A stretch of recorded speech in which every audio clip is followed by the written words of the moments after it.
Seigneur vous bénisse. Nous sommes encore dans la joie ce matin de nous retrouver dans la présence et dans la maison du Seigneur.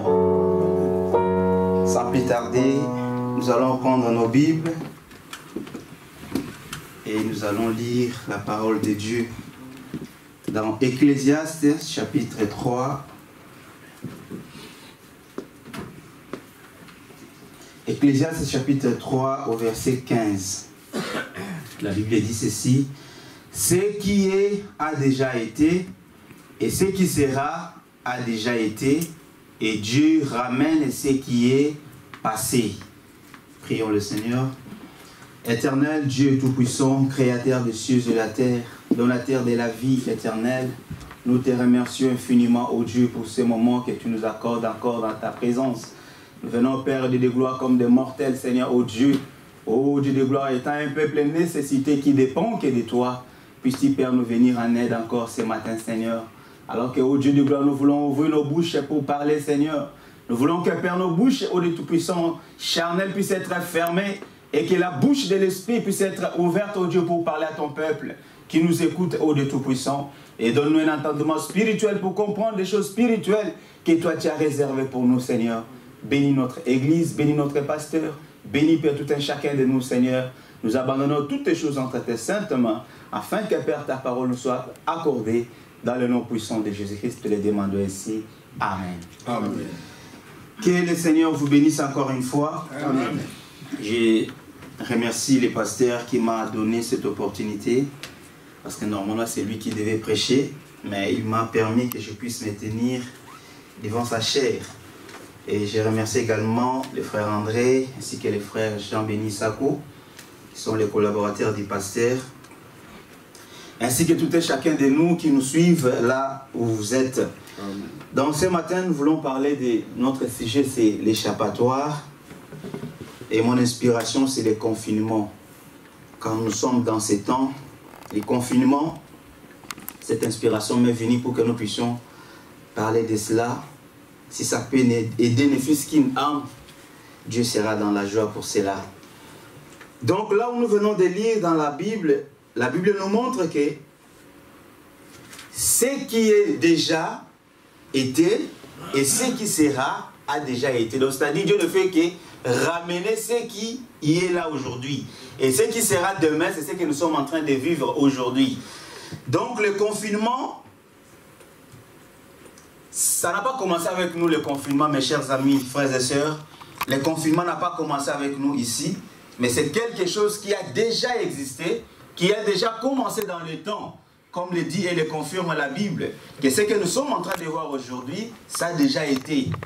Et nous allons essayer par la grâce que Dieu va nous faire encore ce matin, pour voir quelques confinements.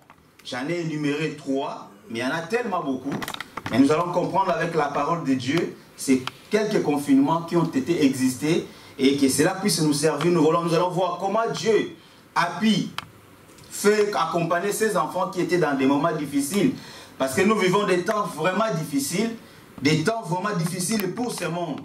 Le frère Branham dit que s'il a été demandé de choisir entre cette époque et l'époque du Seigneur Jésus-Christ, il dit que je choisirai cette époque. Pourquoi il choisirait cette époque alors que c'est une époque qui est difficile, où nous voyons les calamités, où nous voyons toutes ces choses qui se déversent sur la terre? Il dit que mais cette époque ici, bien que l'époque du Seigneur Jésus-Christ était une époque glorieuse, Dieu dans la chair humaine était sur la terre, marchant avec ses créatures, mais cette époque est plus glorieuse. Pourquoi? Parce que c'est l'époque du temps de la fin, c'est l'époque de l'enlèvement. Parce que dans cette époque ici, où Dieu va venir prendre son épouse pour l'amener en enlèvement, c'est l'époque de la révélation de la parole de Dieu. C'est une époque où la divinité et l'humanité s'embrassent. C'est une époque où la dynamique et la mécanique s'associent pour que nous puissions partir en enlèvement. Amen. Donc c'est ça l'époque que nous sommes en train de vivre. Une époque mauvaise pour le monde, mais une époque glorieuse pour nous les enfants de Dieu. Amen. Une époque glorieuse pour l'épouse. C'est pourquoi les frères Branham disaient que j'aime cette époque ici. Écoutez ce qu'il dit dans le super signe. Dans le super signe du 29 novembre 1963, Il dit ceci au paragraphe 108. Qu'est-ce que ce serait? On l'appellera Emmanuel. Comment cela se fera-t-il? Dieu et l'homme deviendront un. Le voilà le super signe. Oh Dieu, si seulement le monde pouvait voir cela, que Dieu et l'homme sont un. Le super signe, c'était ce premier homme en qui Dieu a pu entrer. Tout ce que Dieu était, il a déversé en Christ. Et tout ce que Christ était, il a déversé dans l'Église. Le super signe. Dieu et l'homme réunis, voilà ce que ce serait le super signe du dernier jour. Alors que toute la Bible devait s'accomplir dans le dernier jour. Amen. Donc ici, les frères, on a de nous montrer que dans ces temps, nous sommes en train de vivre. Bien que c'est un temps difficile pour le monde, mais c'est un temps glorieux pour nous l'épouse. Parce que c'est le temps où Dieu, la divinité, doit s'associer avec l'humanité. C'est dans ce temps ici où que le monde est en train de pleurer, mais nous, en tant que les enfants de Dieu, nous ne devons pas pleurer comme le monde. Parce que nous avons l'assurance bénie qu'un jour, un de ces 4 matins, nous allons quitter ce monde pour aller à l'enlèvement. C'est cela les jours dans lesquels nous sommes en train de vivre.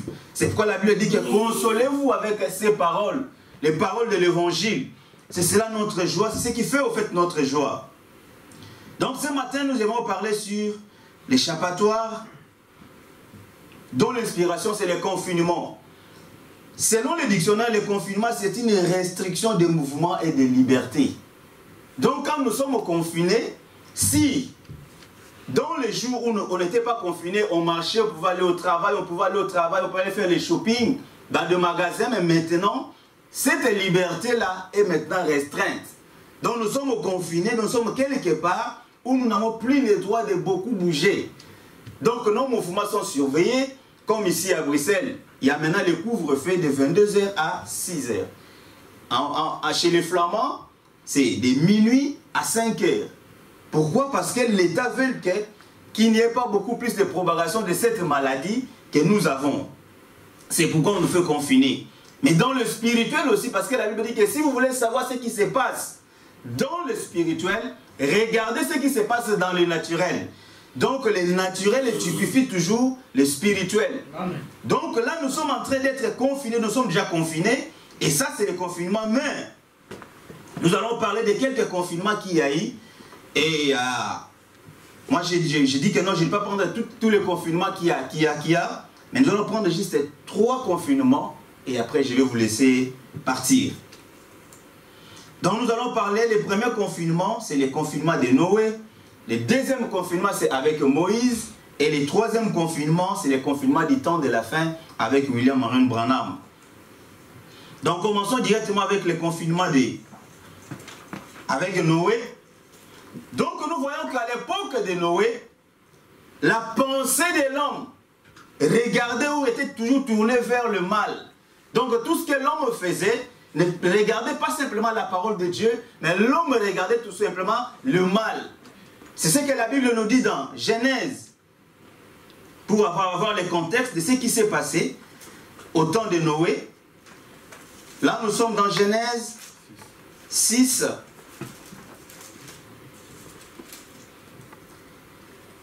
La Bible dit ceci. Lorsque les hommes eurent commencé à se multiplier sur la face de la terre, et que des filles leur firent nées, les fils de Dieu virent que les filles des hommes étaient belles, et ils en prirent pour femmes parmi toutes celles qu'ils choisirent. Alors l'Éternel dit, mon esprit ne restera pas à toujours dans l'homme, car l'homme n'est que chair, et ses jours seront de 120 ans. Les géants étaient sur la terre en ces temps-là, après que les fils de Dieu furent venus vers les filles des hommes, et qu'elles leur eurent donné des enfants. Ce sont ces héros qui furent famés dans l'Antiquité. L'Éternel vit que la méchanceté des hommes était grande sur la terre et que toutes les pensées de leur cœur se portaient chaque jour uniquement vers les mal. L'Éternel se repentit d'avoir fait l'homme sur la terre et il le fit affliger en son cœur. Donc ici c'est l'Éternel qui fait le constat.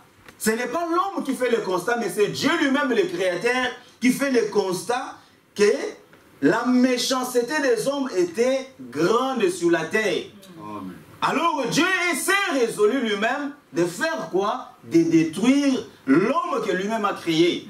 À cause de la méchanceté. Oui. À cause de sa pensée qui était corrompue.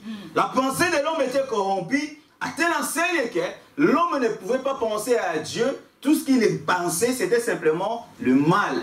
Faire du mal, avoir de la haine avec son voisin ou son prochain, maltraiter son prochain, dominer sur l'autre, alors que Dieu n'a pas créé l'homme pour dominer sur un autre homme. Dieu a créé que nous puissions vivre dans l'équité, dans la justice. Mais l'homme, il faut madame dire que donc Dieu a fait l'homme pour que nous puissions vivre en justice, mais l'homme a fait des esclaves. L'homme a commencé à dominer sur les autres. C'est la méchanceté maintenant qui dominait sur les cœurs de l'homme. Et Dieu n'a pas voulu continuer avec l'homme de cette manière-là. Il a dit que je dois détruire l'homme. Amen, amen. Écoutez ce que le frère Branham dit avec le confinement de Noé. Il dit, je crois que ce réveil universel, les ministères expliqués, prêché le mardi 11 juillet 1950, paragraphe 41, je crois que ce réveil universel qui balaie les pays aujourd'hui est un signe du message comme c'était du temps de Noé. Pendant que les hommes et les femmes s'adonnaient au loisir, dans le péché, et Noé avait un évangile fanatique qu'il prêchait.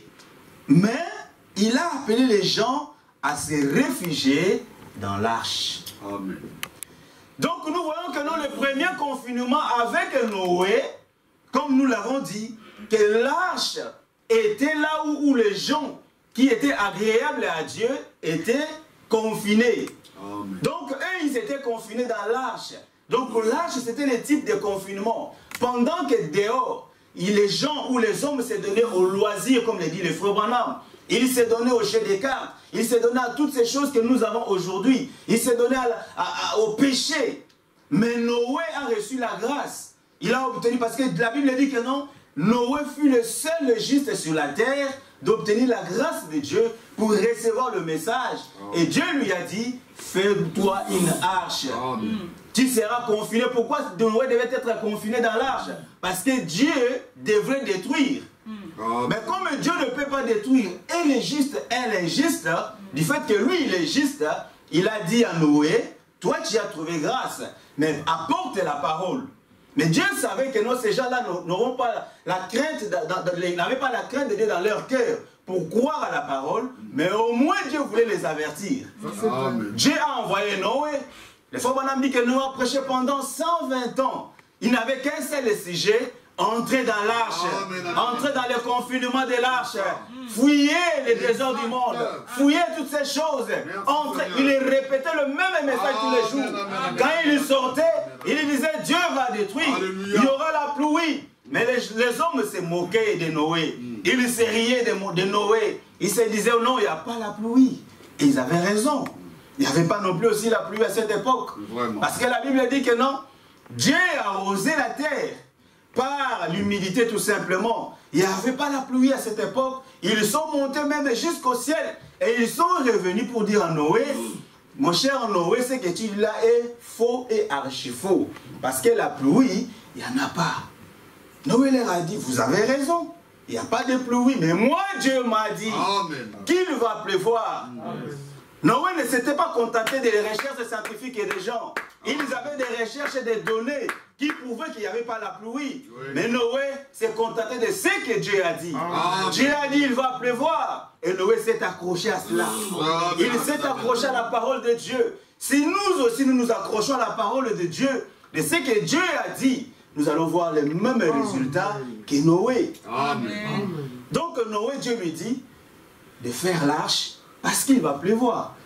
Les scientifiques qui disent non, il ne va pas pleuvoir. Il y avait maintenant un combat entre Noé, les justes, et les scientifiques d'un côté, les injustes ou les incroyants.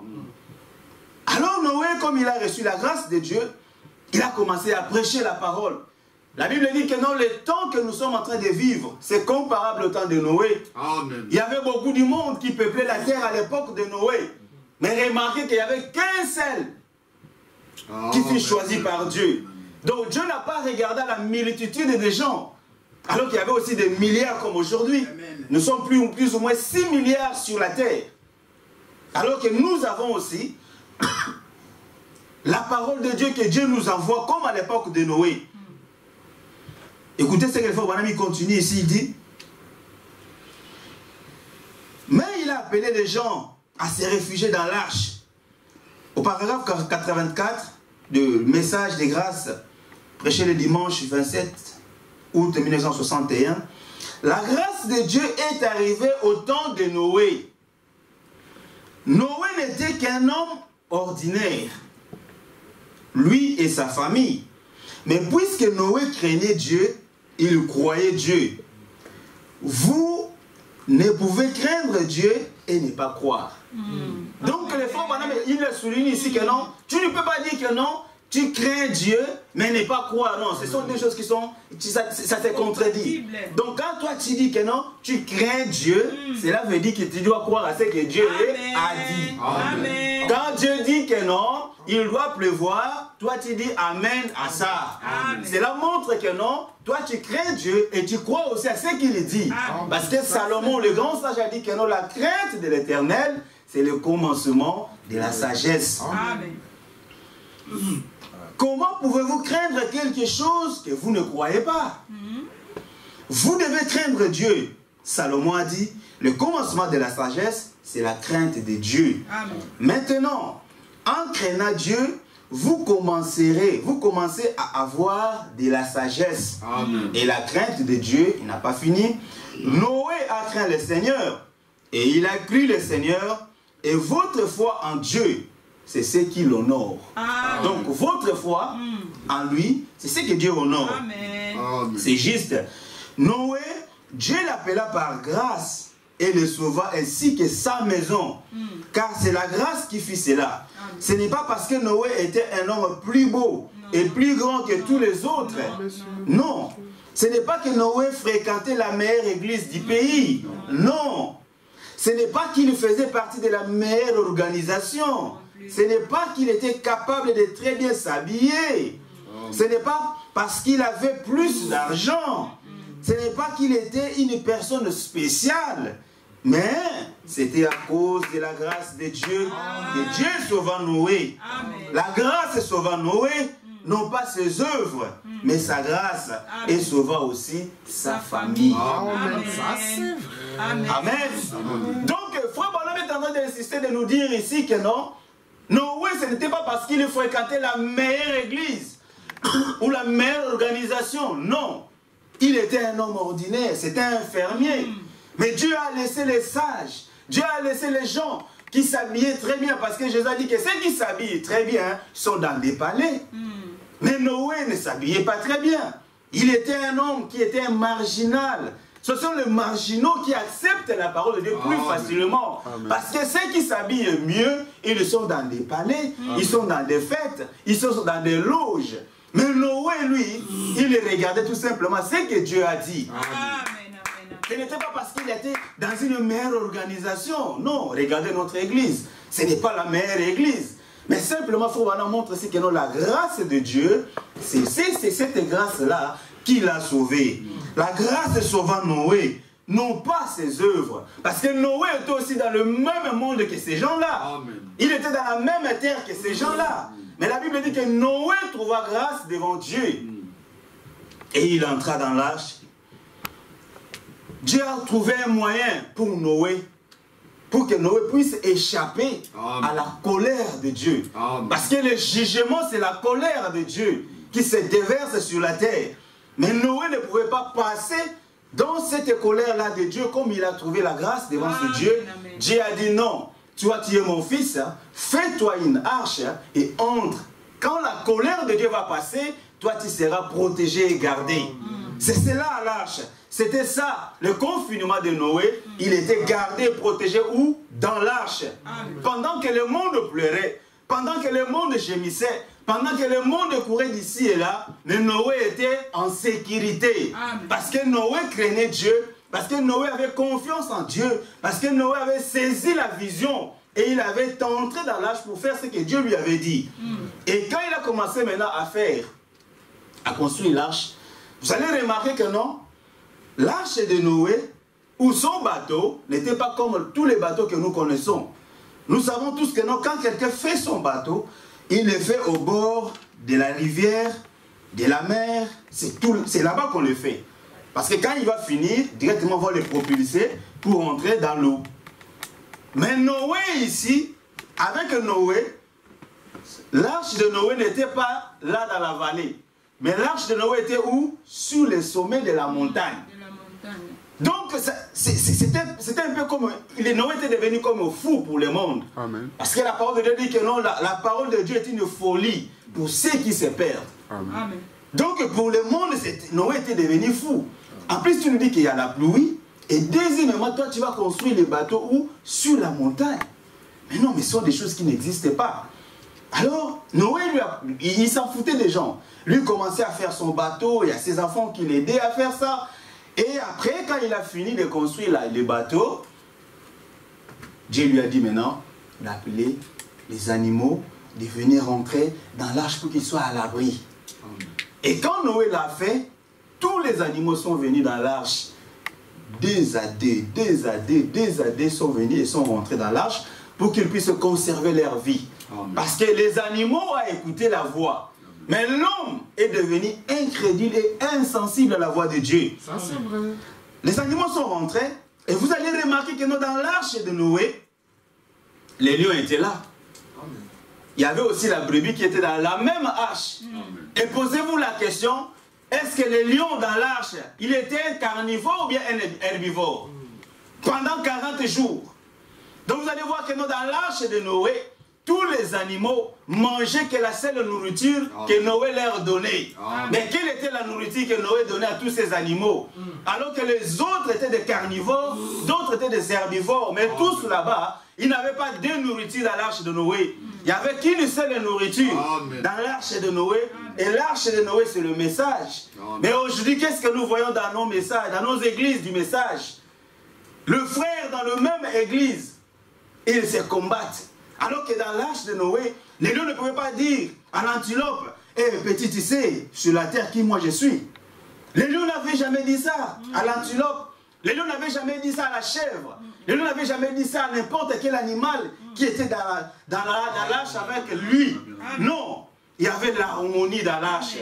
Il y avait la communion dans l'arche. Il y avait le jubilé dans l'arche. Il y avait des louanges dans l'arche. Il y avait tout cela dans l'arche. Mais dehors, c'était des cris. Amen. Mais qu'est-ce que nous constatons aujourd'hui dans l'arche que nous appelons le message? Dans la même église, vous allez voir des frères qui se divisent. Des frères qui se querellent. Des frères qui ne se parlent même pas. Mais ils disent que nous sommes dans l'arche. Quelle arche êtes-vous? Est-ce que vous êtes dans l'arche de Noé ou bien vous êtes dans votre propre arche à vous? Parce que dans l'arche de Noé, il y avait la communion, la véritable communion qui existait là-bas. Mais aujourd'hui, qu'est-ce que nous remarquons? Un tel pasteur avec un tel pasteur ne se parlent même pas. Et pour régler leurs comptes, ça se passe où? Sur les réseaux. Sur les réseaux sociaux, c'est là que nous voyons que non, tous nos conflits, nos différends, c'est simple aujourd'hui pour savoir que non, un tel ne s'entend pas avec l'autre. Rentrez simplement sur les réseaux. Vous-même, vous allez voir là-bas. Alors que Frère Branham dit que les Branham se battent toujours derrière la maison. Amen. Quand l'ennemi venait, quand même ils étaient indifférents entre eux et les Branham, mais quand un ennemi venait pour combattre l'un des Branham, tous se liguaient pour combattre d'abord cet ennemi-là. Amen. Mais aujourd'hui, non, ça ne se fait pas comme ça. Aujourd'hui, les Branham se battent devant la maison. Devant la maison, c'est quoi? C'est l'Internet. C'est là que nous mettons toutes nos bêtises, tout ce que nous avons, nous les mettons devant tout le monde. Mais c'est pitié pour nous, honte à nous frères, qui se disons frères du message. Alors que nous disons que le message, l'arche de Noé aujourd'hui, c'est le message. Mais dans le même message, nous avons toutes ces choses-là. Mais alors que nous voyons que dans l'arche de Noé, il y avait la communion, il y avait le jubilé dans l'arche. Les lions ne pouvaient pas dire que non, c'est moi le chef. Il n'y avait pas de chef dans l'arche. La seule personne qu'on devait écouter, c'était Noé. Amen. Que ce soit les lions, que ce soit la chèvre, la brebis, qui que ce soit la femme de Noé ou les enfants de Noé, il n'y avait qu'une seule personne que Dieu a agréée. Parce que la Bible dit que non, Noé, le seul qui fut trouvé juste. Le seul. La Bible n'a pas dit que non, il y avait aussi sa femme, il y avait aussi ses enfants. La Bible a dit que non, le seul sur la face de la terre qui fut trouvé juste, c'était Noé. Amen. Donc la femme de Noé devait obéir à ce que Noé lui disait. Amen. Elle ne devait pas commencer à lui poser beaucoup de questions. Mais est-ce que tu crois vraiment que c'est Dieu qui t'a dit? Parce que quand ils sont entrés aussi dans l'arche, ne pensez pas que c'était facile dans l'arche. Il faisait tellement chaud. Ça puait. Avec les cacas des animaux, toutes ces choses-là. Ce n'était pas facile de supporter l'arche. C'est ça la parole de Dieu. Mais Dieu était en train de tailler son fils dans l'arche. Pendant ce confinement de Noé, Dieu était en train de les tailler. Parce qu'ils avaient besoin qu'il puisse avoir un caractère. Comme le monde ne pouvait pas l'écouter, mais il a fallu que Dieu puisse former son homme pour qu'il soit capable de l'écouter, capable d'avoir la parole de Dieu. Donc ce n'était pas facile dans l'arche. Nous pouvons avoir des différends entre nous. Cela ne veut pas dire parce que nous sommes dans l'église que nous ne pouvons pas avoir des différends, que nous sommes des frères, non. Mais quand nous avons des différends entre nous, comment nous les traitons? Comment nous arrangeons nos différends entre frères et sœurs? C'est cela le problème. Ce n'est pas parce que nous sommes dans le même message que nous ne pouvons pas avoir de problèmes, non. Tant que nous serons dans ces corps ici, nous aurons toujours des problèmes. Mais c'est le Saint-Esprit qui doit nous aider à comment arranger nos problèmes. Amen. Parce que la Bible dit que non, ils le firent toucher dans leur cœur. Pour qu'ils soient ramenés, vous devez d'abord être touché. Pour se repentir, vous devez d'abord être touché. Mais si vous n'êtes pas touché, comment vous allez vous repentir? Parce que la repentance, ce n'est que pour les enfants de Dieu. Il n'y a que les enfants de Dieu qui se repentent. Les autres ne se repentent même pas. Mais pourquoi vous vous repentez? Mais parce que vous avez une représentation de Dieu en vous. C'est ce qui fait que nous puissions nous repentir, arranger ce que nous avons arrangé et aller de l'avant. C'est comme ça, c'était dans l'arche de Noé. Dans l'arche de Noé, il y avait aussi ça. L'autre le pouvait dire, alors c'est mon espace ici, c'est à moi. Mais tout ça s'est passé où? Dans l'arche. Ceux qui étaient dehors ne pouvaient pas savoir ce qui s'est passé dedans. Mais comment est-ce possible que nous qui sommes déjà dedans, nous sommes encore dehors, donc nous sommes au courant de ce qui se passe dehors? Non. C'est-à-dire nous ne sommes pas encore rentrés. Donc quand ils étaient rentrés dans l'arche, la Bible dit que non, Dieu ferma l'arche. Donc c'est Dieu qui avait fermé l'arche. Ce n'était pas Noé. Amen. Quand les autres maintenant venaient pour frapper à la porte, oh Noé, ouvre-nous, mais c'était déjà trop tard. Ça, c'est vrai. Parce que ce n'était pas Noé qui avait la clé, c'est Dieu lui-même qui avait la clé. Dans ce confinement de Noé, nous voyons qu'il y avait l'harmonie dans l'arche, il y avait la joie dans l'arche, il y avait tout cela dans l'arche. Mais dehors, c'était les cris. C'est pourquoi nous aussi, nous sommes appelés à entrer dans ce que Dieu a fait pour nous, pour que nous puissions échapper. Parce que ici, quand le déluge était tombé, il y avait des morts, il y avait des cris, il y avait toutes ces choses. Mais Noé a échappé. Donc Dieu a trouvé un moyen pour faire échapper son fils. C'était le déluge, et lui il était dans l'arche, et le déluge a tué les autres, mais les autres étaient sauvés. Amen. Amen. Donc c'est cela. Et nous continuons avec, maintenant nous prenons avec le confinement avec Moïse. Moïse, nous le savons tous. Là nous avons vu que non, à l'époque de Noé, il y avait aussi un signe, il n'y avait pas que l'arche, mais il y avait aussi la présence du prophète. Il y avait un prophète qui était là, parce que la Bible dit que Dieu ne fait rien sans avoir révélé son secret à ses serviteurs, le prophète. Amen. Ça, c'est... Donc Noé était le prophète que Dieu a choisi pour cette époque-là. Tout le monde devrait l'écouter. Lui, Noé. Ne pas écouter Noé, c'était la mort. Amen. Que tu sois théologien, que tu connaisses beaucoup. Parce que le faux Panam nous a montré que Noé était un homme ordinaire. Il pouvait être méprisé parce qu'on pouvait lui dire, mais toi tu n'as jamais été à l'école. Comment tu peux nous dire des choses que tu nous dis là? Mais peu importe ce que Noé était, que ce soit le roi de l'époque, devrait l'écouter. Comme ils n'ont pas écouté Noé, tous ont péri. Amen. Amen. Et maintenant Dieu envoie qui? Moïse. Le deuxième confinement avec Moïse. Ça s'est passé maintenant en Égypte. Et à cette époque ici, la Bible dit que non, le peuple de Dieu ont émigré où? En Égypte, à cause de la famine qui était là dans leur pays. Ils arrivent en Égypte, ils s'établissent, et c'était à l'époque de Joseph. Et les pharaons de l'époque, avec tout ce que Joseph avait fait, étant un étranger, Joseph a fait prospérer le pays. Amen. Et on l'a établi comme premier ministre à l'époque. Amen. C'est fils un étranger. Il a travaillé pour qui? Il a travaillé pour les pays là où il était. Et il a aussi aidé son peuple. Amen. Bien qu'étant étranger, il a fait prospérer le pays là où il était. Mais il a aussi aidé son peuple qui était resté là-bas. Amen. Donc c'est ça le signe qui nous montre que bien que nous sommes à l'étranger, ici là où nous sommes, nous devons faire prospérer les pays là où nous sommes et aider aussi les nôtres.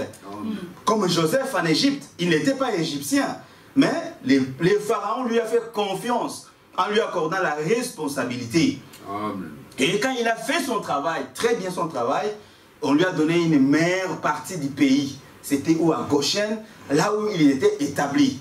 Amen. Et maintenant, la Bible nous montre que non, quand Joseph a fait son travail après, Dieu l'a retiré de la scène.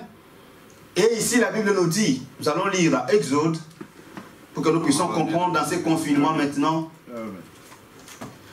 Exode chapitre 1er.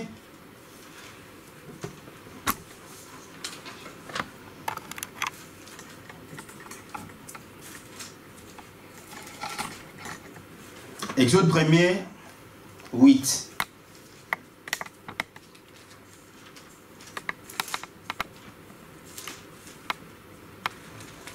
Exode chapitre 1er, la Bible dit, il s'éleva sur l'Égypte un nouveau roi qui n'avait point connu Joseph.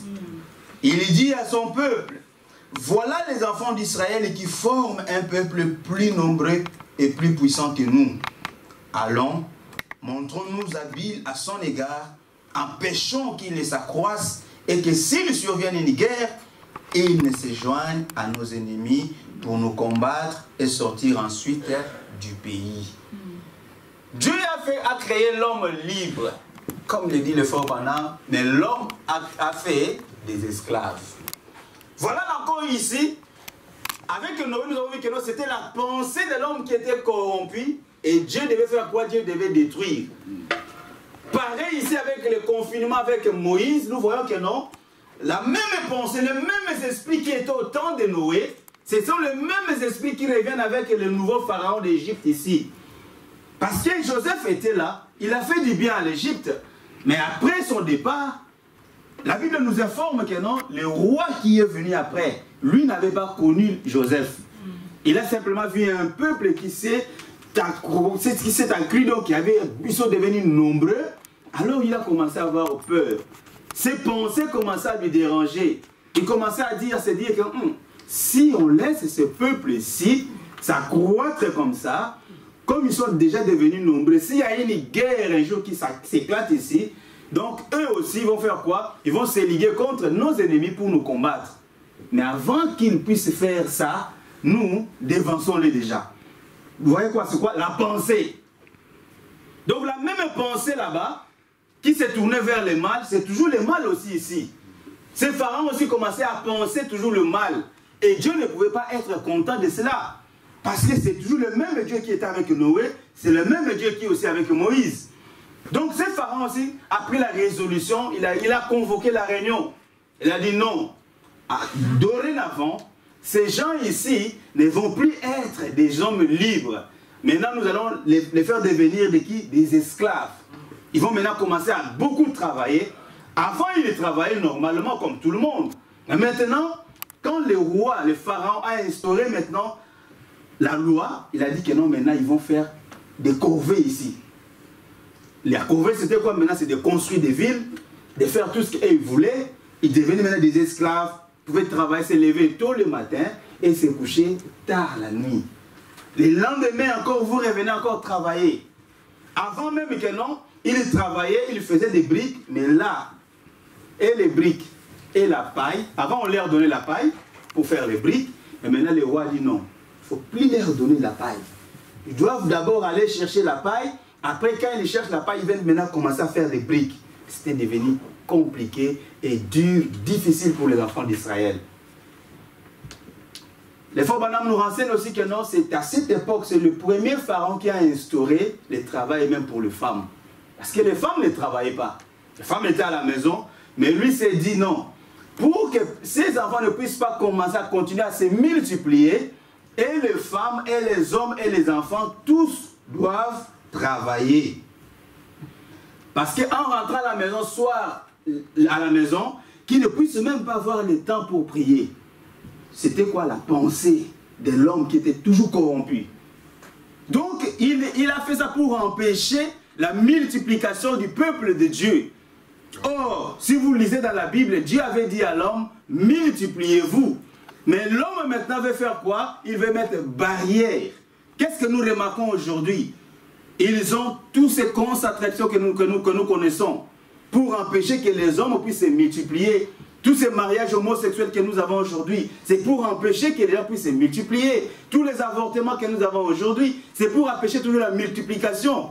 Tout ça, c'est quoi? C'est la pensée mauvaise de l'homme. Et vous pensez que notre Dieu doit laisser toujours ce monde continuer comme ça? Non, non, non, non.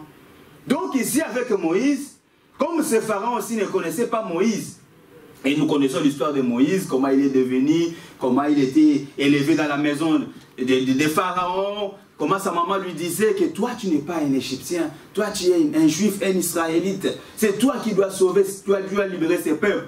Il recevait les instructions de sa maman, mais le temps de Dieu n'était pas encore arrivé pour Moïse. Il continuait comme ça avec sa maman, l'enseignement des mamans, et un jour, comme il se croyait grand, il se croyait puissant, comme il était un militaire formé, quand il a vu des Israélites, un Israélite avec un Égyptien a tué l'Israélite, il a dit, mais comment cet homme peut faire ça? Lui, comme il pensait que c'était le moment, il était le défenseur des enfants d'Israël, comme on le disait, il a pris quoi? La Bible dit qu'il a tué cet Égyptien et il l'a enterré dans les sables et il est parti. Et le lendemain, quand il revient encore, il voit maintenant les deux frères en train de se battre. Il s'est dit, mais vous êtes des frères, pourquoi vous vous battez? Vous ne devez pas vous battre. L'autre lui regarde, qui t'a établi juge pour nous juger? Tu veux me tuer comme tu as fait pour l'Égyptien? Oh, Moïse a eu peur. Il a dit, ah, donc ils sont déjà au courant que je fais ça. Elle a dit, si je reste ici, je risque ma vie parce que le pharaon, quand il va apprendre ça, il va m'arrêter. Et lui-même, il a pris fuite. Il est parti. C'est comme ça que Moïse était parti de l'Égypte. Et là, il a fait 40 ans. Après 40 ans, il était maintenant fatigué. Il a déjà perdu tout espoir d'aller encore reconquérir l'Égypte. Là, il était maintenant sans force. Mais à ce moment-là que Dieu apparaît, Dieu lui dit, Moïse, retourne en Égypte. Oh. Mais j'étais déjà là-bas. Et là, ils m'ont refusé, ils m'ont dit que non, je n'étais même pas l'air juste. Comment je dois encore retourner là où ils m'ont rejeté? Tu dois retourner là-bas. C'est toi que j'avais suscité pour libérer ces peuples. Amen. Moïse dit non, non Seigneur, je suis déjà fatigué. Comment je dois partir? Comment je dois libérer ces peuples? Elle dit, c'est toi que j'ai choisi pour aller libérer ces peuples. Moïse commençait maintenant à donner des excuses à Dieu. Ah, de toutes les façons, moi je ne sais même pas parler. Elle dit, mais qui a créé la langue? N'est-ce pas moi? Ah, bon, je vais susciter ton frère Aaron, lui parlera pour toi, et toi tu seras son Dieu. Amen. Et tu vas aller. Donc Moïse maintenant était arrivé au bout, il ne pouvait plus continuer à parler. Il a accepté la commission et il est parti. Et maintenant, arrivé maintenant en Égypte, c'est là, en Égypte maintenant, que les choses maintenant vont passer. Là, nous sommes en train de parler maintenant de notre message sur l'échappatoire et le confinement en Égypte. Comment ça s'est passé là-bas maintenant? Et maintenant, La Bible dit que non, quand Moïse était arrivé, Dieu a endurci les cœurs de Pharaon pour ne pas laisser le peuple de Dieu pour aller le servir.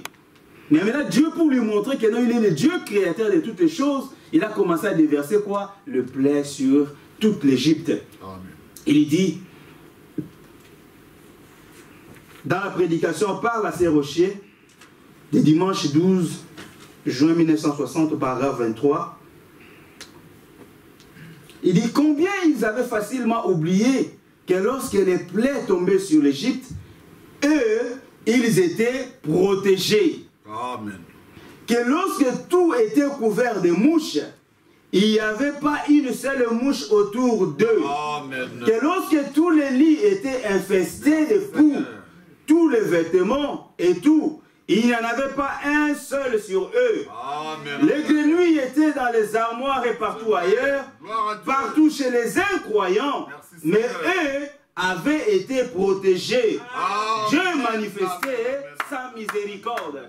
Pendant qu'il y avait le confinement, quand Moïse vient maintenant pour faire libérer son peuple, Dieu a dit à Moïse, dis-leur que maintenant je dois montrer ma puissance, ma grande puissance à ces peuples, que je suis l'Éternel. C'est moi qui vous a amené ici. C'est moi aussi qui va vous faire sortir d'ici. Parce que le peuple de Dieu était venu par une promesse. Et par la même promesse, Dieu avait dit que non, pendant 4 siècles, je vais vous faire sortir par ma main puissante. Et Dieu a confirmé cela. Et quand c'est Dieu lui-même qui avait endurci les cœurs de Pharaon pour démontrer la grande puissance de Dieu. Et maintenant, les plaies ont commencé à tomber. Les plaies ont commencé à tomber. Mais pendant que les plaies tombaient en Égypte, à Goshen, ils étaient sécurisés. Ils étaient en confinement à Goshen. Mais dans le monde de l'héritage de l'Égypte, il y avait les ténèbres. Mais là-bas, c'était la lumière. Dans le confinement, mais dans la lumière et dans les ténèbres. Avec les grenouilles, avec les plaies, avec toutes les choses. Tout s'écrit. Et la dernière plaie, c'était quoi? C'était la mort du premier-né. Moïse avait dit à son peuple, pour vous qui craignez mon nom, qu'est-ce que vous allez faire? Vous allez simplement tuer un agneau et prendre de son sang. Un agneau, pas n'importe quel agneau, un agneau mâle, sans défaut. Vous prenez son sang et vous mettez sur les linteaux de la porte. Il faut que les signes soient visibles dans vos maisons. Et à l'intérieur, là où c'était dans le confinement à la maison, l'aîné, les fils aînés, devaient s'assurer à son papa. Papa, est-ce que tu as mis les signes? Parce que sa vie en dépendait. La vie de cet enfant dépendait du signe que papa avait mis là dehors. Parce que quand l'ange de la mort devait passer pour détruire, comme l'ange de la mort a détruit là à temps de Noé, pendant ses premiers confinements, le même ange de la mort devait passer maintenant ici en Égypte pour détruire tous ceux qui n'avaient pas les signes appliqués. Vous pouvez être égyptien, vous pouvez être israélite, mais si vous n'avez pas appliqué les signes dans votre maison, l'ange doit détruire. Tu peux aussi être un Égyptien. Parce que quand les Égyptiens passaient, ils se disaient, mais qu'est-ce que ces gens ici font avec... C'est la nouvelle formule de la peinture ou quoi? Parce qu'ils étaient forts en ça. Les Égyptiens étaient très forts. Maintenant, ils ont vu des gens qui immolaient les agneaux, ils mettaient des sangs partout. Ils disent, mais c'est quoi? C'est la nouvelle peinture qu'ils mettent dans leur maison ou quoi? Si eux aussi pouvaient suivre ça, eh bien, leur vie serait aussi épargnée. Mais la Bible dit que la gloire de Dieu, c'est de pouvoir cacher les choses. Mais le roi de ce monde, c'est quoi? C'est de sonder. Dieu avait caché cela aux Égyptiens. Les Égyptiens ne peuvent pas comprendre quels étaient les signes qu'ils nous mettaient là. Mais pour les Juifs, ils savaient que les signes étaient pour eux la vie. Quand les anges de la mort devaient voir les signes, leur vie était conservée. Alors qu'il y avait des plaies, il y avait des grenouilles, il y avait des mouches, il y avait des ténèbres, il y avait toutes ces choses qui se passaient. Mais à Goshen, il y avait la lumière, il y avait la protection, parce qu'ils étaient à l'abri. À l'abri des fléaux, à l'abri de toutes ces choses qui se passent. Malgré qu'il y a des maladies qui pataugent maintenant sur la terre, malgré qu'il y a toutes ces choses, mais nous sommes à l'abri parce que nous avons le signe. Et le signe aujourd'hui, c'est le message de l'heure. Le signe aujourd'hui, c'est la parole parlée qui est notre signe aujourd'hui. Quand nous appliquons le même signe qu'eux ils ont appliqué, le sang Frère Branham dit que le sang aujourd'hui, c'est ce message. Parce que ce message, c'est le sang. Il ne faut pas fouler aux pieds le message de Dieu que nous avons. Quand vous foulez ça aux pieds, vous serez comme les Égyptiens qui ont regardé le sang de l'agneau qui était comme nul pour eux. Mais pour Israël, ce sang représentait beaucoup. Ce sang représentait la vie. Et la vie de Dieu aujourd'hui se trouve dans sa parole. Négligez cette parole, vous êtes exposés au jugement de Dieu. Et la colère de Dieu doit s'abattre sur vous. Parce que là-bas, ils étaient protégés. Qu'est-ce qui les protégeait? C'était le simple fait de croire à la parole de Dieu. De mettre juste les signes. Quand l'ange de Satan passait, il voyait le sang et il nous passait. Et quand il regardait, il n'y a pas le sang, il le frappait. Il a frappé même l'enfant du Pharaon. Il faut maintenant dire que l'Égypte de l'époque, c'était la plus grande puissance mondiale. Mais le fils du plus grand de ces temps était aussi touché. Il a été frappé ce jour-là. Parce qu'il n'y avait pas les signes qui le protégeaient. Alors que c'était lui le successeur, le futur successeur du royaume. Mais il a été frappé. Pourquoi? À cause de l'incrédulité. Parce qu'ils avaient rejeté la parole de Dieu. Et quand vous rejetez aussi la parole de Dieu, le même sort qui était réservé pour le premier confinement au temps de Noé, le même sort qui était réservé au confinement de Moïse, c'est le même sort qui vous attend aussi. C'est-à-dire quoi? Dieu va vous frapper aussi. Mais ce que nous devons faire, comme l'a bien prêché le frère Jean Béni, c'est d'appliquer les signes, qui est le Saint-Esprit. Et notre confinement aujourd'hui, ce n'est plus dans l'arche de Noé. Notre confinement, ce n'est plus d'entrer à la Goshen. Mais notre confinement, c'est en Christ Jésus. Christ Jésus, l'espérance de la gloire. Et là, nous sommes à l'abri de tous les fléaux. Nous sommes à l'abri de toutes les plaies. 10 000 tombent à ma gauche, 10 000 à ma droite. Toi, tu ne seras pas atteint. Ainsi dit le Seigneur. C'est cela notre protection. C'est cela notre garde. Et là, nous sommes protégés dans ce confinement en Christ Jésus. Parce que la Bible dit que non, il est une tour forte. Alléluia. Dont le juste s'y réfugie, se retrouve en sécurité. Voilà le confinement que nous avons, nous, Église. Voilà notre confinement, nous, épouses. C'est où? En Christ Jésus. Et Christ, c'est la parole. Rejeter la parole de votre temps, c'est rejeter la miséricorde. Parce que la miséricorde de Dieu a été versée sur la parole du jour. Dieu, quand il les regarde, il vous voit là-dedans. Et si vous n'êtes pas dans la miséricorde, la grâce du jour, vous êtes frappés comme les autres. C'est ça notre joie. C'est ça notre joie. Parce que Noé n'avait pas été touché, parce qu'il a été prévenu. Moïse n'avait pas été touché, parce qu'il a été prévenu. Et toi aussi, tu es prévenu aujourd'hui. Que si tu regardes à ces messages, tu mets cela, tu appliques tes signes, qui est le signe du Saint-Esprit, tu es aussi à l'abri. Comme eux. Amen. Amen, amen. Que Dieu te bénisse. Merci Seigneur. Il dit, et la dernière plaie qui frappe l'Église aujourd'hui est la même qui frappa en ces temps-là. La mort spirituelle. En effet, de même que Dieu les a conduits littéralement, il nous conduit spirituellement. Donc Dieu a conduit Israël physiquement comme ça, parce que c'est un peuple physique, mais Dieu conduit l'épouse spirituellement. Et la mort qui a frappé Israël là-bas en Égypte, c'était une mort physique. Mais la mort qui frappe l'église ce matin, c'est une mort spirituelle. Frère Branham dit que là, les gens viennent à l'église, mais ils meurent sur le banc des églises. Pourquoi ils meurent? Ils ne se rendent pas compte, parce qu'ils croient qu'ils ont la parole, alors qu'ils ont déjà rejeté la parole. Ils continuent de venir à l'église, ils continuent de chanter à l'église, ils continuent de faire les œuvres de l'église, mais ils sont déjà morts spirituellement. Ils ne se rendent pas compte. Mais à toi, qui as saisi la vision de la parole, à toi qui vas appliquer les signes dans ta vie, toi, tu sais que non, moi je ne suis pas mort, parce que je garde la parole de Dieu. La Bible dit que gardez votre cœur, plus que toute autre chose, parce que de ça que viennent toutes ces mauvaises choses. Mais gardez ce cœur-là pur. Gardez le dépôt sacré de la parole de Dieu, pour que Dieu puisse nous épargner quand ce monde passera et nous soyons épargnés. C'est ça le message du confinement. Parce que le temps de Moïse, ils étaient épargnés parce qu'ils avaient conservé la parole. Parce qu'ils croyaient à la parole. Ils croyaient aux promesses de Dieu. Ils regardaient ce que Moïse leur avait dit. Moïse aussi était un homme ordinaire. Il a perdu toute sa dignité. Il a perdu tout ce qu'il avait. Il ne regardait pas que j'étais formé, j'étais militaire, j'étais ceci. Il a perdu tous ses diplômes. Mais il regardait maintenant la miséricorde de Dieu. Il regardait la grâce de Dieu. Il ne comptait plus sur ses mérites.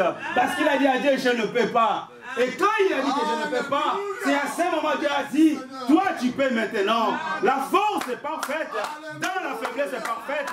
Quand Moïse pouvait faire quelque chose, là Dieu ne pouvait rien faire. Et quand Moïse pouvait dire que non, là je ne peux pas, c'est à ce moment-là Dieu s'est levé pour dire que maintenant tu peux. Parce que ce n'est pas Moïse qui agissait, mais c'est Dieu qui agissait en Moïse pour apporter la délivrance de son peuple. Amen, amen. Merci Seigneur Jésus. Vous voyez combien la parole de Dieu est bon. La parole de Dieu est tellement bon que nous sommes dans la joie d'écouter cette parole qui nous fait du bien. Qui nous fait du bien. Et nous voulons que le Seigneur Jésus-Christ soit votre partage. Partout où vous nous écoutez. Vous soyez que non, vous soyez connectés à la parole de Dieu. Ne soyez pas connectés aux choses de ce monde. Mais connecte-toi à la parole. Connecte-toi à l'invisible. Connecte-toi à la parole de Dieu. Et tu verras ce que Dieu fera dans ta vie. Merci Seigneur Jésus. Merci Seigneur. Merci Seigneur. C'est la mort qui frappe. Et tout ce qui n'est pas sous le sang, dit le frère Branham, le Saint-Esprit les retranche de la communion. Vraiment. Donc tout ce qui n'est pas sous le sang, qui les retranche? C'est vrai, le Saint-Esprit. Oh. Amen. Et donc dans l'arche de Noé, tous les animaux, tout ce qui était là-bas, était sous le sang.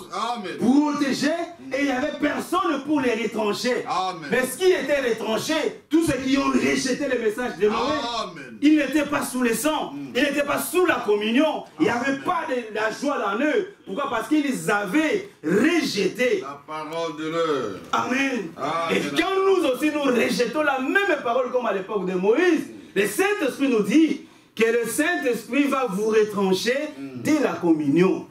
C'est vrai. Nous avons besoin de la communion, ça nous fait du bien la communion. La communion tout autour de la parole. Nous venons, nous jubilons. Nous sommes dans la joie, dans la communion.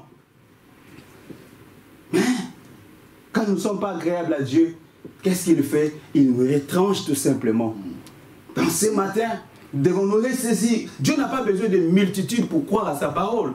La preuve en est que non, à l'époque de Noé, la Bible nous renseigne qu'il y avait de multitudes. Il y avait beaucoup de gens. La terre était peuplée.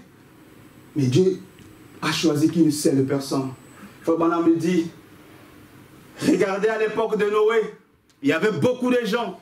Dieu n'a choisi qu'une seule personne, Noé. Regardez à l'époque de Lot, il y avait beaucoup de gens. Mais Dieu n'a choisi que 3 personnes. À l'époque de Noé, il y avait 8.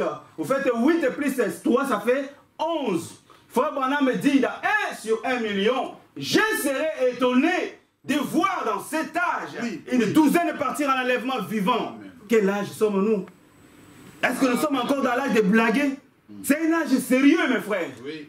Il dit, je serais étonné de voir 12 personnes partir vivant en enlèvement. Quel âge sommes-nous? Nous pensons que nous sommes en train de faire des blagues ou des théâtres ici. Non, mais Dieu est sérieux.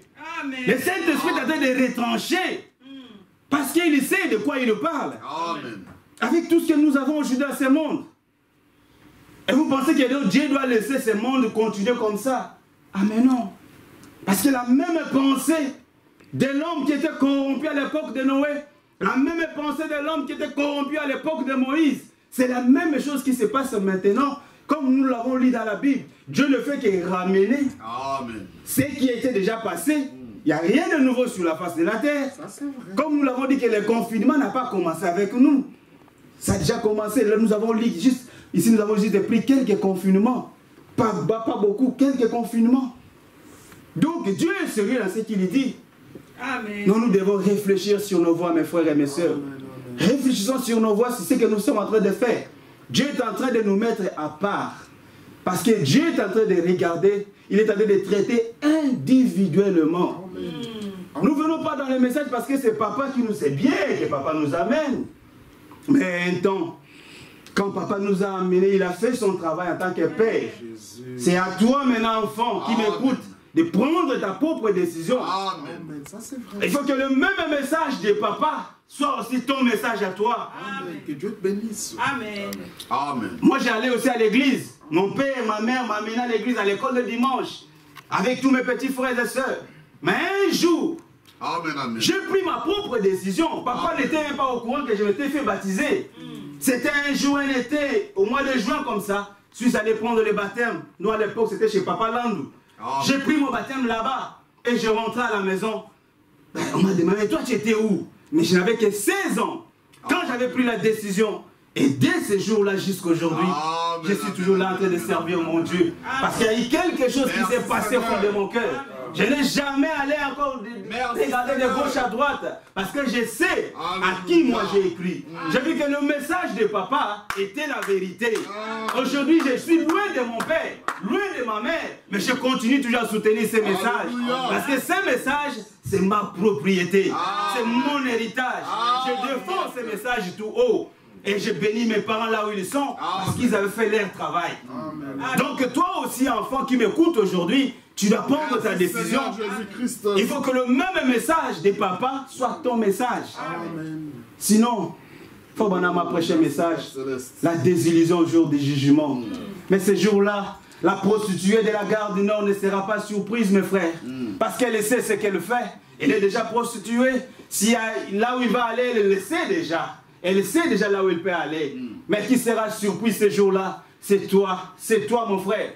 C'est toi ma soeur qui vient tous les jours à l'église, qui paye tes dîmes tous les mois, qui soutient cette église avec tes offrandes, avec ta présence. C'est toi qui seras surpris ce jour-là quand tu ne vas pas entrer là-bas aux portes du ciel.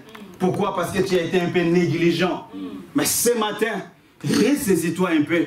Ce matin, prends encore de nouvelles décisions. Ce matin, puisse toi prendre de nouvelles résolutions. Comme Noé, il n'a pas regardé aux scientifiques qui ont dit qu'il n'y avait pas la pluie. Oh, il a regardé simplement ce que Dieu lui avait dit, qu'il va pleuvoir. Toi aussi, prends une nouvelle décision ce matin pour regarder ce que Dieu a dit. Qu'est-ce que Dieu a dit? Regarde à ça et tu verras ce que Dieu va faire. Et nous rentrons dans le troisième confinement pour finir. Le confinement des temps de la fin. C'est le dernier confinement en fait. Ça c'est le dernier confinement. C'est le jour où Dieu a donné rendez-vous à l'homme. Ça ici nous sommes. Comme je l'avais dit là en introduction, c'est le temps où Dieu vient, où il va s'unir à l'homme. À l'époque de Paul, c'était les fiançailles. Mais cette époque ici, c'est l'époque du mariage. Dieu, le Créateur, qui s'unit à l'homme, qui s'unit à l'individu. Et il doit s'unir pour faire quoi? Quand il y a un mariage, mais après le mariage, il y a la fête. Amen. Et nous aurons une fête après le mariage. Et le mariage, c'est maintenant que le mariage est en train de se faire. Dieu est en train de s'unir individuellement avec l'individu. Parce qu'aujourd'hui, ce n'est pas la congrégation, ce n'est pas nous tous, non. Mais individuellement. Amen. Le confinement du temps de la fête, c'est l'enlèvement.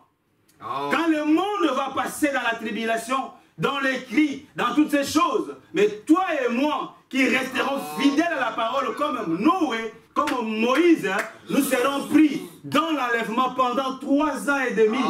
Voilà notre confinement, ça va faire 3 ans et demi là au ciel. Mais ceux qui disent que l'enlèvement a déjà eu lieu, alors que nous sommes en train de manger avec eux la semoule ici sur la terre, alors que ils sont en train de faire de n'importe quoi sur la terre, mais déjà enlevés. Déjà enlevés. Les frères engrossent encore les sœurs, mais déjà enlevés. Dans le millénium, ils sont encore, non, c'est les faux vœux.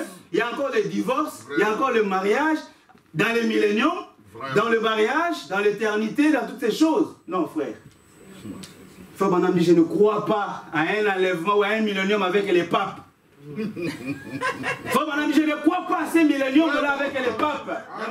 Amen. Moi, je ne crois pas non plus. Si le frère Branham ne croit pas, comment toi tu dois croire à un enlèvement, à un millénium où nous sommes avec les homosexuels? C'est ça la question. Alors que Dieu doit détruire. Comment nous sommes allés dans le millénium avec les homosexuels? Mais ce Dieu-là a changé. Alors qu'ici, il a détruit avec Noé. Pourquoi? Parce que la pensée de l'homme était corrompue. Parce que l'homme, Son Dieu, c'était son argent. Il n'avait besoin de rien. C'est ça l'âge de la Odyssée. Et vous pensez que notre Dieu doit continuer à soutenir la Odyssée? Ah mais non. S'il est le même, il doit faire la même chose qu'il a fait. Frère Branham dit, s'il ne fait pas la même chose, Dieu est obligé de se repentir auprès de ces gens-là qu'il a détruits. Mais ne vous en faites pas. La Bible dit que Dieu n'est pas un homme pour se repentir, un fils de l'homme pour encore revenir à ce qu'il a dit. Ce qu'il a dit, il va l'accomplir. S'il a détruit les gens à l'époque de Noé, il a détruit les Égyptiens, il doit détruire les gens de ces temps ici. C'est vrai. C'est un temps où on banalise tout. Vraiment. Un temps de rébellion. Vraiment. C'est un temps mauvais. Lisons un peu ce que le pape a dit. Vous allez écouter, vous qui dites que nous sommes dans le millénium, écoutez un peu ce que le pape dit. C'est dans les informations. Oui.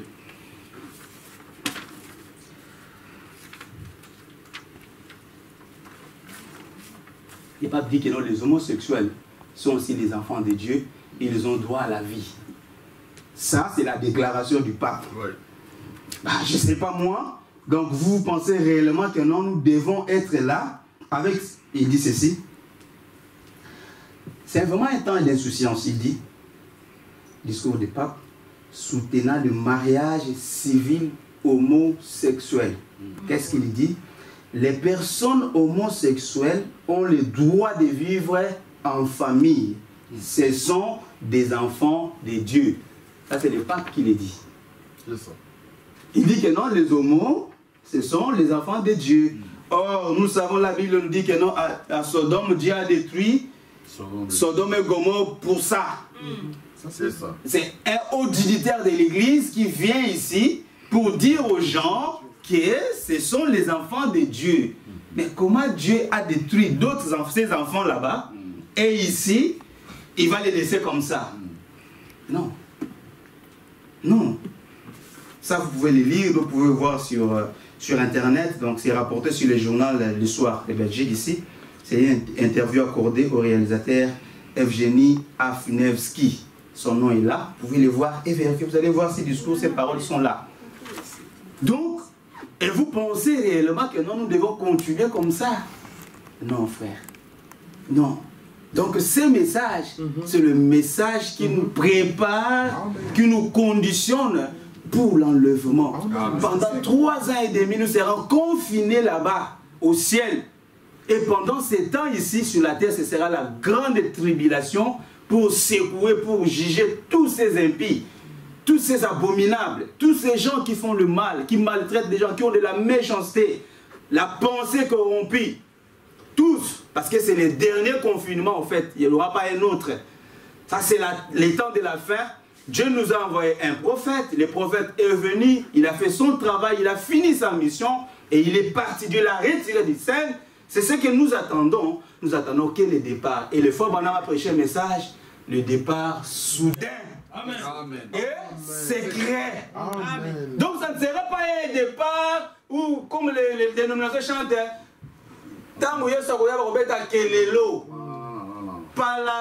non, ça ne sera pas comme ça. Amen. Que Dieu te bénisse. Il n'y aura pas la trompette, il y a l'enlèvement. La Bible dit que des deux qui seront sur un même lit, un sera pris et l'autre laissé. Amen. Au volant, en train de conduire, les chauffeurs peut-être partis et les autres restés. Et quelle catastrophe ça sera ce jour-là. Ils ont fait des films pour illustrer ce qui va se passer. Parce qu'ils savent de ce qui va se passer. Hein? Imaginez un peu en train de conduire dans un carrefour comme l'a prêché le frère André, la jonction du temps. Amen. Vous êtes au carrefour et il y a l'enlèvement à ce moment-là. Les chauffeurs partis au carrefour maintenant. Vous voyez un peu ce qui se passe au carrefour quand nous sommes là.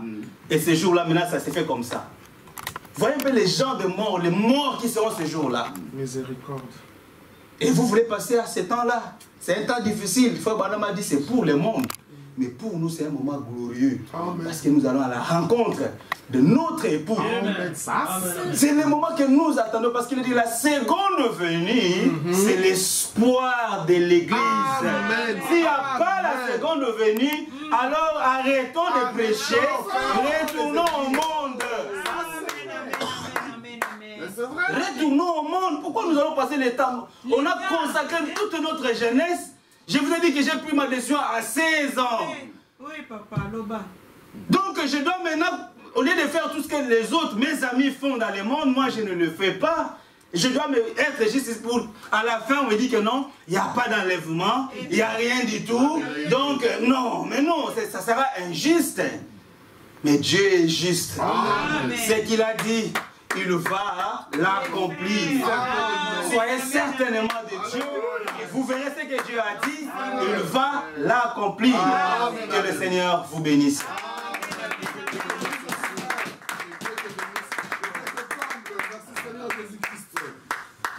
Oh, gloire à Dieu. Amen. Amen, amen, amen, amen.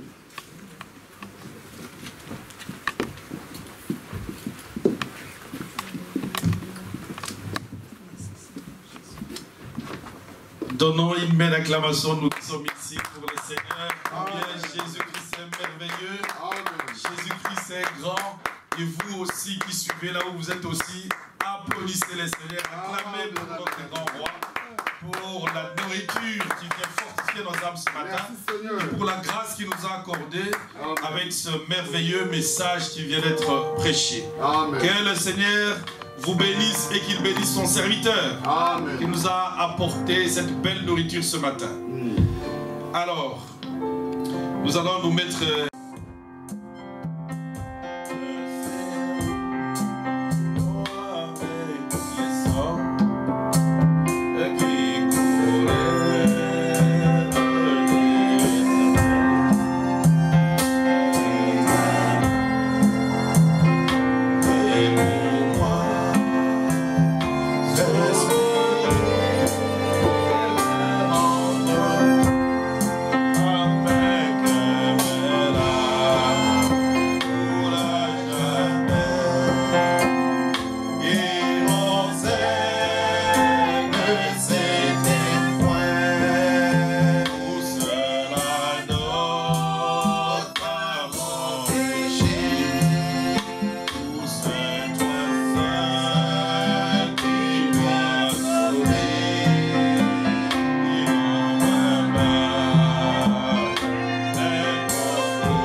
consacrer ces moments entre la main du Seigneur, afin que le Seigneur nous envoie davantage son esprit, pour que le Saint-Esprit ouvre notre intelligence et qu'il nous éclaire d'une manière particulière, et que le Seigneur nous apporte la conviction, car la Bible retrouver aveugle, maintenant je vois.